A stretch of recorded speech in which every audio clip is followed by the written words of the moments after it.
गोरखपुर की पावन धरती पर आपका स्वागत है। आप एक चर्चित व्यक्तित्व, एक द मोस्ट सुपरस्टार यूट्यूबर आज गोरखपुर की धरती पर पधारे हैं। उत्तर प्रदेश का जो सीएम सिटी ये गोरखपुर है।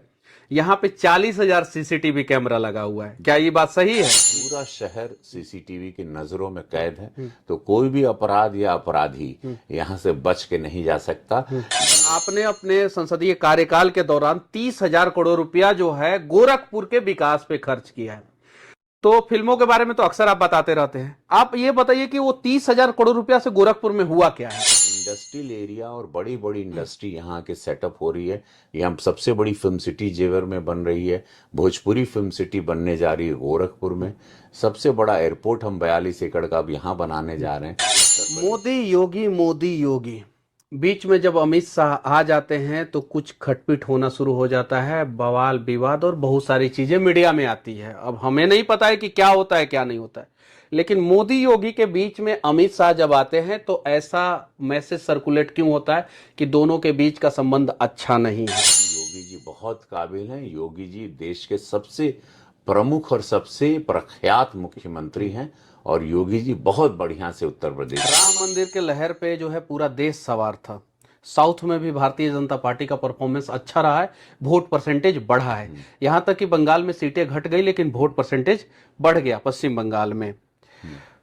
उत्तर प्रदेश में सीटें अप्रत्याशित रूप से इतना कम क्यों हो गया? सबको उम्मीद था कि कम से कम उत्तर प्रदेश में जो है 70 से ज्यादा सीट आएगा, 60 तो बीजेपी 100 के लेके आ जाएगा, 50 के नीचे तो बीजेपी कभी जाएगा ही नहीं जाएगा। आज जनता, मनीष बाबू, दुखी है। जनता उनके सांसदों को खोज रही है जिनको जिताया है। सांसद गायब है। वो सारे जिले जो उत्तर प्रदेश में जीते गए, जनता त्राहिमाम त्राहिमाम कर रही है। बिहार में ज्यादा विकास हुआ या यूपी में? सिंपल सवाल का जवाब। एनडीए की सरकार बिहार में जो है पिछले 19 साल से है और यूपी में सिर्फ और सिर्फ 7 साल से है डबल इंजन की सरकार। आपके मित्र हैं पवन सिंह, बहुत सारे फिल्मों में आपने पवन सिंह के साथ काम भी किया है। आपके मित्र जो है काराकाट से चुनाव लड़े, क्या उनको चुनाव लड़ना चाहिए था? मेरा छोटे भाई हैं, मैं बहुत प्यार करता हूं उनको, करता रहूंगा। मैं उनकी आवाज का कायल हूं। उपेंद्र कुशवाहा को, जिसको पवन सिंह ने हराया है, ये बात सही है। उपेंद्र कुशवाहा को इनाम मिलता है, राज्यसभा भेज दिया जाता है, पवन सिंह से बात क्यों नहीं किया जाता है? अयोध्या क्यों हार गए? अयोध्या नहीं, वो उसको अयोध्या तो हम लोग जीत गए थे। उस सिटिया के का कहल जाला? फैजाबाद। फैजाबाद। अरे अयोध्या तो हम लोग जीते थे। मतलब फैजाबाद को अब रवि किशन शुक्ला भी भूल गए। मतलब कि नामो निशान मिटाने के कगार पे आप लोग खड़े हो गए कि फैजाबाद को मिटा ही देंगे। ऐसा क्यों? आपने जो कीर्तिमान स्थापित किया है ओटीटी पे, आप लोग जाके देख सकते हैं। लापता लेडीज फिल्म आया था और ओटीटी पे उसने नए कीर्तिमान के झंडे गाड़ दिए। जिस दिन उसका स्क्रिप्ट आपके पास आया था, क्या आपको लगा था कि ये फिल्म जो है पूरे भारत में रिकॉर्ड बना देगा? आमिर खान ये फिल्म करना चाहते थे, ये रोल। वो पुलिस की वर्दी बना लिए थे। सन ऑफ सरदार 2 में भी जो है आप काम कर रहे हैं और सिंघम 3 में भी काम कर रहे हैं। तो सिंघम 3 में जो रोलवा है उसके बारे में थोड़ा सा बताइएगा। अरे बाप रे भाई, ये इंटरव्यू नहीं है तो पूरा बम एगो तैयार होता। हमारे साथ गोरखपुर के सांसद और भोजपुरी फिल्मों के सुपरस्टार, और भोजपुरी ही क्यों, वर्तमान समय में हिंदी फिल्मों में भी इन्होंने एक कीर्तिमान स्थापित कर दिया है। इनका लापता लेडी जो फिल्म था वो नेटफ्लिक्स और किसी भी प्रकार का ओटीटी की पावन धरती पर आपका स्वागत है। आप सबसे पहले मैं विकास पे सवाल पूछूंगा। अक्सर आपसे लोग मिलते होंगे तो फिल्मी करियर के बारे में पूछते होंगे, मैं विकास पे सवाल पूछूंगा। सुने हैं कि उत्तर प्रदेश का जो सीएम सिटी ये गोरखपुर है, यहाँ पे 40,000 सीसीटीवी कैमरा लगा हुआ है। क्या ये बात सही है? जी, इस वक्त मैं आपको बता दूं, बहुत अच्छा प्रश्न आपने कहा, जो कि बहुत सारे हमनी के बिहार के बाड़न, यूपी के लोग बाड़न लोगन के ये खबर नहीं के कि यहाँ पर यस पूरे शहर को, चूंकि सीएम सिटी है, एक स्मार्ट सिटी के रूप में इसको तैयार किया जा रहा है। तो चारों तरफ 40,000 फिलहाल कैमरेज लगे हैं और 1 लाख का टारगेट है। तो पूरा शहर सीसीटीवी की नजरों में कैद है, तो कोई भी अपराध या अपराधी यहाँ से बच के नहीं जा सकता। ये पूज्य महाराज जी का वादा है, वचन है। एक सांसद के रूप में मेरा वादा है, वचन है। एक और चीज कहा जाता है कि एक सुपरस्टार जो है वो एक सांसद कैसे हो सकता है और अच्छा सांसद कैसे हो सकता है। मैं सुबह आज 9 बजे इनके आवास पे गया था और लगभग 1.5 घंटा इनके साथ समय बिताया। 1.5 घंटे के अंदर अनेकों लोग आए जिनको फोन किया इन्होंने, एसपी, डीएम और भी बहुत सारे लोगों को, और अनेकों लोगों की समस्याओं का समाधान किया। 30,000 करोड़ रुपया आपके संसदीय क्षेत्र में गोरखपुर में खर्च होता है। शायद बिहार के किसी भी संसदीय क्षेत्र में या किसी 4, 5, 10, 20 संसदीय क्षेत्र में भी, या पूरा 40 के 40 संसदीय क्षेत्र में भी एक साल में 30,000 करोड़ रुपया खर्च नहीं होता होगा। और आपने अपने संसदीय कार्यकाल के दौरान 30,000 करोड़ रुपया जो है गोरखपुर के विकास पे खर्च किया है। तो फिल्मों के बारे में तो अक्सर आप बताते रहते हैं, आप ये बताइए कि वो 30,000 करोड़ रुपया से गोरखपुर में हुआ क्या है। मोदी जी और पूज्य महाराज जी, मोदी जी योगी जी को दिल से धन्यवाद।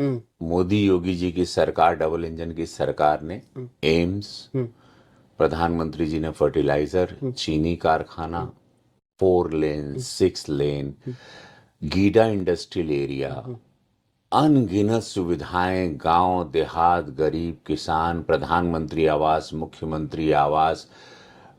यहाँ ये गोरखपुर कटोरे की तरह था। नेपाल जब भी पानी छोड़ता था ये डूब जाता था। महाराज जी ने इसको पूरा इस तरह से नलियों को, इस तरह से वाटर लॉगिंग को पूरा सिस्टमैटिक कर दिया कि ये शहर आज एक नजीर पेश कर रहा है। तो ये 30,000 करोड़ जो प्रधानमंत्री केंद्र और राज्य द्वारा लगाए गए, और मैं उसका एक माध्यम बना, चूंकि एक सांसद हूं, केंद्र से लाने का काम मेरा है, तो जो महाराज जी को चिट्ठी लिखने का काम मेरा है। ये दोनों के आशीर्वाद से इस शहर में हुआ है। चूंकि गोरखपुर बिहार से जुड़ा है, गोरखपुर नेपाल से जुड़ा है, गोरखपुर की आबादी मंडल की 50 लाख है और इस पर लोड है। यहाँ व्यवसायी व्यापारी बहुत पुराने लोग रहते हैं, बड़ी बड़ी इंडस्ट्री आके यहाँ पर अब सेटअप कर रही है। लोग यहाँ 5 स्टार होटल की कतार लगी हुई है, हर ब्रांड के 5 स्टार होटल है यहाँ।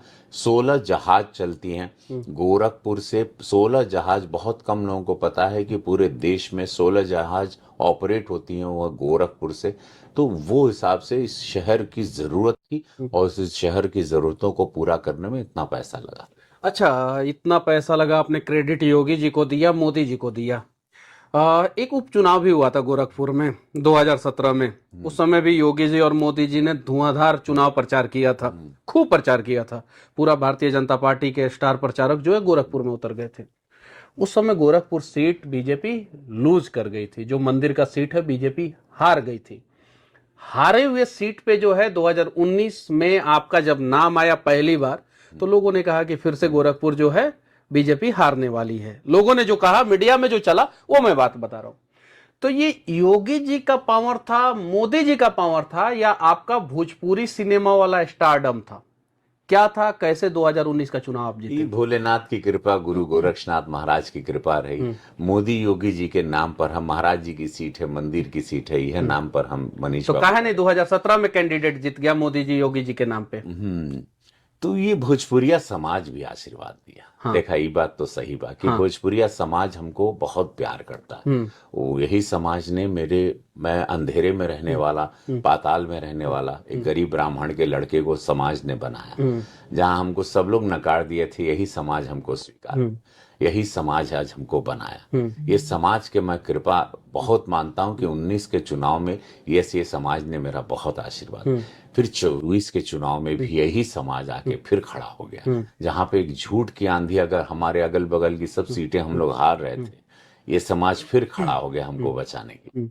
तो मैं चुनाव प्रचार के दौरान एक बूढ़ी अम्मा जो है आपसे मिली हुई थी और बोली क्या कि गाना सुनाव तबे तहरा के वोट देम, ना सुनैब तो वोट ना देम। वो क्या देखा, ये हर का भाव बा। हमनी के भोजपुरिया माई का, भोजपुरिया समाज का, उन लोगन के कुछ ना चाहिए। हमसे देखा कुछ खाली का हमार भोजपुरिया लड़का खड़ा बा, हमार भोजपुरिया बिरादरी का लड़का भोजपुरी बोलला, हमार जवान लड़का खड़ा बा। यही हीरो के हम इतना टाइम पिक्चर पे देखनी, बहुत गरीबी से आयल बा, एकरा के साथ देवे के बा, एकरा संग में हम खड़ा रहे। अब वो कुछो मांग ले तुम आई तो हम ओके कह दे, तो हम नाच दे, तो हम नाचो दे, हम क्यों, उसमें कोई शर्म नहीं। मैं कलाकार हूँ। डिजिटल मीडिया के लिए योगी जी ने पूरे देश में क्रांतिकारी कदम उठाया है। जिसमें फेसबुक के माध्यम से मैक्सिमम 5 लाख रुपया महीना और यूट्यूब के माध्यम से मैक्सिमम जो है 8 लाख रुपया महीना, और फेसबुक, ट्विटर और इंस्टाग्राम पे पोस्ट के माध्यम से 50,000 रुपया महीना कमाया जा सकता है। ABCD कैटेगरी, मतलब 4 कैटेगरी में बांट दिया गया है। जो ए कैटेगरी वाले लोग हैं ये सबसे ज्यादा पैसा कमा सकते हैं सरकार की योजनाओं को दिखा के। इसमें बहुत सारा विवाद हुआ। विपक्ष बोल रहा था कि सरकार ने यूट्यूबरों को खरीदने का प्रयास किया है। तो इस सरकार की योजना को आप किस प्रकार से देखते हैं? ये बहुत सुंदर, मनीष बाबू, आपने बहुत सुंदर बात रखी। सारे यूट्यूबर जो इनको देखते हैं, जो देख रहे हैं इस वक्त, आप लोगों को बता दूं कि बहुत अच्छी योजना है, कृपया इसका लाभ लें और ये विपक्ष की बातों पे न जाए। जब ये लोग करते हैं तो अच्छा, यही लोगों ने पंजाब में भी किया था। ये लोग अपने हर चुनाव पंजाब में जो किया था उसमें इन्होंने क्लियर नहीं किया था, घोषणा कर दिया था यूट्यूबर्स को, कुछ यूट्यूबर्स को मदद कर रहे हैं, प्रोटोकॉल और नियम सही से नहीं बनाया।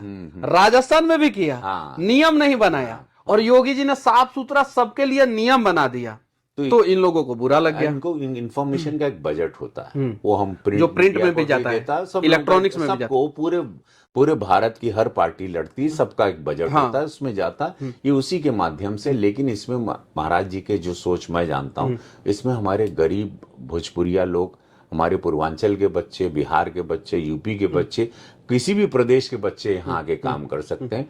वो लोग रील बना सकते हैं, फोटो दे सकते हैं, अपनी वीडियोस बना, इमोशनल बनाएं, किसान को लेके बनाएं, एम्स को लेके कि यहाँ पे 3,000 बिहार के रोज 1,500 लोग यहाँ एम्स में आते हैं बिहार से यहाँ इलाज कराने के आप बहुत बड़ा उंगली उठा रहे हैं। हम सही कह रहे हैं। एनडीए की ही सरकार है बिहार में। नहीं, लेकिन आवा ना, बगल के जिला से आ जाए। हाँ। ये जो बिहार से सटल बा, लेकिन उन लोग आ जाए। तो बिहार में भी एम्स है, पटना में। यहाँ इस तरफ से, इस वाला क्षेत्र जो हमारे गोरखपुर से लगल, तो वहां से जो बलिया की तरफ से, तो लोग यहाँ, उनके लिए आसान। बिहार में ज्यादा विकास हुआ या यूपी में? सिंपल सवाल का जवाब। एनडीए की सरकार बिहार में जो है पिछले 19 साल से है, और यूपी में सिर्फ और सिर्फ 7 साल से है डबल इंजन की सरकार, और बिहार में ट्रिपल इंजन की सरकार है। केंद्र, बिहार बीजेपी और जदयू साथ में इंजन लगाया है। देखा, हमके अगर पुजबा तो हमके यूपी में लौकता, काहे कि हम बिहार का ढेर नहीं खिजाने। मैं यहीं पर अभी इस तरफ से हूँ, पढ़ता हूँ, देखता हूँ, तो मुझे अपना बच्चा, अपना स्टेट सबको, लेकिन हमके मालूम है बिहारो अच्छा करत हुई, बिहारो अच्छा करी। लेकिन फिलहाल जो मोदी योगी जी का जो डबल इंजन का सरकार है, जो योगी सरकार है, वो बड़े ही स्पीड में, बहुत ही कम समय में यहाँ पर काफी ऊंचाई से आ गई। इंडस्ट्रियल एरिया और बड़ी बड़ी इंडस्ट्री यहाँ के सेटअप हो रही है। यहाँ सबसे बड़ी फिल्म सिटी जेवर में बन रही है, भोजपुरी फिल्म सिटी बनने जा रही है गोरखपुर में, सबसे बड़ा एयरपोर्ट हम 42 एकड़ का अब यहाँ बनाने जा रहे हैं। तो उस मामले में काफी कुछ महाराज जी की सोच के अनुसार इस वक्त मुझे उत्तर प्रदेश, मोदी योगी बीच में जब अमित शाह आ जाते हैं तो कुछ खटपिट होना शुरू हो जाता है, बवाल विवाद और बहुत सारी चीजें मीडिया में आती है। अब हमें नहीं पता है कि क्या होता है क्या नहीं होता है, लेकिन मोदी योगी के बीच में अमित शाह जब आते हैं तो ऐसा मैसेज सर्कुलेट क्यों होता है कि दोनों के बीच का संबंध अच्छा नहीं है? इस सब आज मैं आपको, चलो आपने पहली बार ये बात की, और मैं कभी सब बोलता नहीं, लेकिन आज मैं पहली बार आपसे, चूंकि आपने प्रश्न बहुत सेंसिटिव प्रश्न किया, ये सब विपक्ष की साजिश है। और जितने सुन रहे हैं आपके दर्शक, जो मेरे फैन सुन रहे हैं, जो पॉलिटिकल फैंस हैं या जो पॉलिटिक्स को पसंद करते हैं, जो भाजपा को पसंद करते हैं, मोदी योगी जी को पसंद करते हैं, अमित शाह जी को पसंद, ये सब झूठ है मनीष बाबू। ऐसा कुछ नहीं है। सब ये अमित शाह जी बहुत विराट व्यक्तित्व के, उनको चाणक्य कहा जाता है। वो ऐसी, उन्होंने उत्तर प्रदेश में संगठन को बनाने के लिए दिन रात एक कर दिया था। वो कभी भी इस छोटी राजनीति में नहीं पड़ेंगे। उनकी विराट सोच, उनको पता है उत्तर प्रदेश योगी जी अच्छे से चला रहे हैं। उनको पता है कि 25 करोड़ की आबादी को चलाने के लिए योगी जी काबिल इंसान है, काबिल व्यक्तित्व है। उनको लग रहा है मेरा स्टेट चला रहे हैं, जीत के आ रहे हैं, जिता रहे हैं सरकार, 27 में फिर सरकार बनने जा रही है भाजपा की। ये सब विपक्ष की बनाए, केशव प्रसाद मौर्य कहाँ से आ जाते हैं? ये सब विपक्ष की बनाए हुए साजिश। केशव प्रसाद मौर्य का स्टेटमेंट है मीडिया में। उन्होंने बहुत अच्छी बात की, आपने उस पर गौर नहीं किया, जिसको विपक्ष अब नहीं उठाएगा, क्योंकि ये बात उन्होंने कहा कि योगी जी बहुत काबिल हैं, योगी जी देश के सबसे प्रमुख और सबसे प्रख्यात मुख्यमंत्री हैं, और योगी जी बहुत बढ़िया से उत्तर प्रदेश राम मंदिर के लहर पे जो है पूरा देश सवार था। साउथ में भी भारतीय जनता पार्टी का परफॉर्मेंस अच्छा रहा है, वोट परसेंटेज बढ़ा है। यहां तक कि बंगाल में सीटें घट गई लेकिन वोट परसेंटेज बढ़ गया पश्चिम बंगाल में। उत्तर प्रदेश में सीटें अप्रत्याशित रूप से इतना कम क्यों हो गया? सबको उम्मीद था कि कम से कम उत्तर प्रदेश में जो है 70 से ज्यादा सीट आएगा, 60 तो बीजेपी 100 के लेके आ जाएगा, 50 के नीचे तो बीजेपी कभी जाएगा ही नहीं जाएगा। इतना मतलब कि इसको गंदा ही परफॉर्मेंस कहेंगे। ऐसा क्यों हुआ यूपी में? देखिए, कभी कभी हमारी जनता बहुत मासूम है। संविधान हर घर पे जाके कि एक एक महिला को 8,500 रुपया मिल जाएगा घर में, 1 लाख बॉन्ड रुपया साइन महीना। करवाए, हाँ। 1 लाख रुपया बॉन्ड साइन करवाना। संविधान की किताब ले गए थे कि बाबा साहब अम्बेडकर का चेहरा हटा देंगे, यहाँ इनका लग जाएगा चेहरा। ऐसे झूठ की बहुत गंदा लहर एक फैली।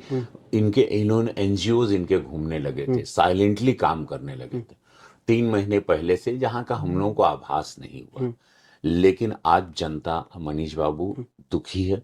जनता उनके सांसदों को खोज रही है जिनको जिताया है। सांसद गायब है।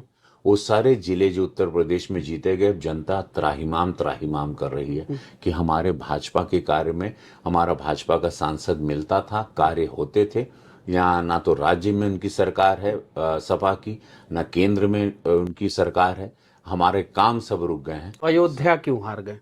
अयोध्या नहीं, वो उसको